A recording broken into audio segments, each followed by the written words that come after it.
Hello, my name is Blakely, and today I'm going to be reading The Canterville Ghost, The Haunted House by Oscar Wilde. When Mr. Harriam B. Otis, the American minister, bought Canterville Chase, everyone told him that he was doing a very foolish thing, as there was no doubt all the place was haunted. "I will take the furniture and the ghost at a valuation," said the minister.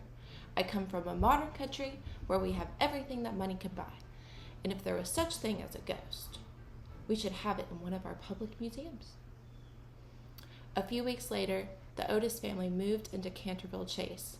It was a fine evening when they arrived, and the old housekeeper, Mrs. Umney, made them welcome. They went into the library, a low, long room with a ceiling of black oak, and at one end of the large stained glass window, suddenly Mrs. Otis caught sight of a dull red stain on the floor by the fireplace. "I'm afraid that something's been spilled there." "Yes, madam," replied the housekeeper in a low voice.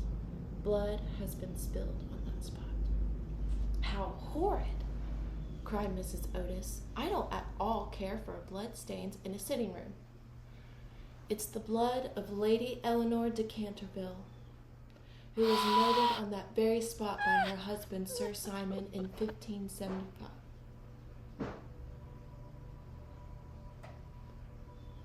Sir Simon disappeared suddenly 9 years later, and his body has never been discovered. But his guilty spirit still haunts the Chase." "That's all nonsense," said Washington Otis. "Pinkerton's Paragon detergent will clean it up in no time."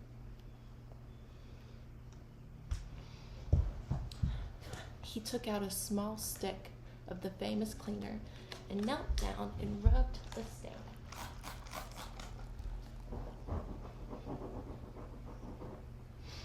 But sooner that he had spoken, a terrible flash of lightning lit up, and old Mrs. Umney fainted.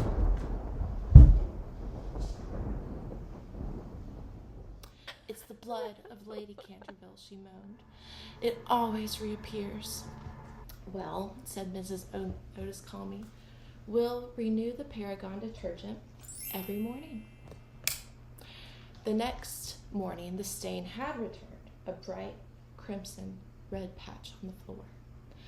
"I don't think it's the fault of the Paragon," said Washington, "for I've tried it on everything. It must be the ghost." He rubbed the spot again, and it disappeared. But the next day, it was there once more, this time a dull purple. The next day, it turned blue, sometimes a rich green, and then again deep crimson. It was nearly 1 o'clock when Miss Otis was awakened by a curious noise in the corridor, a clanking sound of metal chains rattling. He put on his slippers, opened the door, and saw an old man of terrible aspect with long gray hair and red burning eyes and heavy chains hanging from his wrists and ankles. "Oh, dear sir," said Mr. Otis calmly, "I really must insist on you oiling those chains. Here, I have a small bottle of, here it is. A small bottle of Tamari Rising Sun lubricator." With these words, he laid the bottle down close to the door and closed the door. For a moment, the ghost stood motionless with indignation. Then he flung the bottle upon the floor and fled out the corridor, uttering hollow groans. He had never been treated in this manner before, and the indignity roused his furious temper. He was determined to frighten these rude Americans out of their wits. The next night, the ghost made his appearance again. He decided to wear the suit of old armor, and then he stood in the hall. But when he tried to lift the breastplate It proved too heavy for him, and he fell to the ground with a large crash. He got up, rubbing his knees. "I'm afraid you hurt yourself," said Mrs. Otis. "Would you like me to give you Dr. Dobell's tincture? I think that should fit you right up."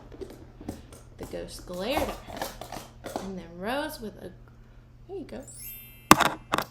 low groan and vanished. But the twins were waiting for him in the corridor. As he passed, they discharged their 2 pewters at him with remarkable accuracy and aim. With wild fury, he retreated to his chamber, determined to make a proper demonstration. "I'm going to scare this family." The next night, when the clock struck 1, he prepared for his grand appearance as Jonas the Graveless and began gliding down the corridor. No sooner had he turned the corner than he slipped on a butter slide the twins had arranged for him and fell heavily on his bed. At the same time, 2 pillows descended upon his head, followed by peals of childish laughter. He could stand it no longer. Worn out, drenched with a jug of water the boys had thrown on him, and utterly humiliated, he gave up further attempts to appear the night. He was never seen again at any reasonable hour. Sometimes when the family were dining, he would make faint noises with his chains in the corridor, just to remind them that he was still there.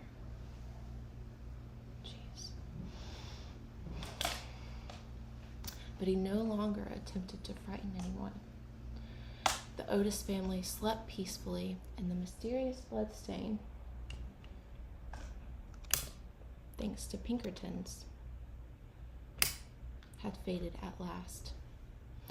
Sir Simon de Canterville, once the terror of his own home, has met his match in the modern American family, and a bottle of Pinkerton's Paragon detergent could clean everything, even